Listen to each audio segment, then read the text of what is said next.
Ayun no, kaya mga trip, kakaligo lang natin. Yan, medyo fresh na tayo. So kanina, binigyan tayo ng tamales. Ayan. Masasabi ko na one of the famous kakanin dito sa Pampanga. Itong tamales. Binigyan ng tita ko, si Tita Alice.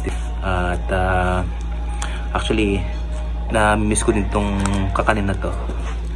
Isa sa favorite ko na kakanin mga katrip. Ayan. Buksan na natin. At meron tayong 2 pirasong pandesal. Ayan. So, tikmo muna natin na ganito lang, walang tinapay.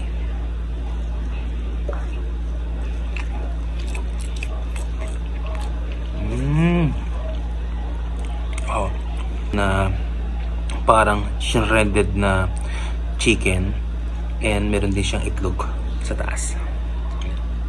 Sarap. Tapos try natin siyang ipalaman sa tinapay, sa pandesal. Yan. So mga trip, ito yung usually na merienda or breakfast po dito sa Pampanga.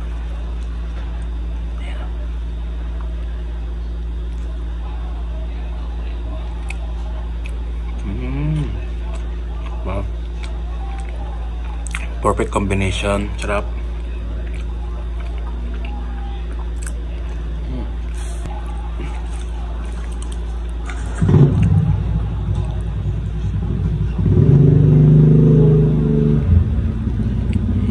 Walang pinagbago yung yung lasa ng tamales makrib.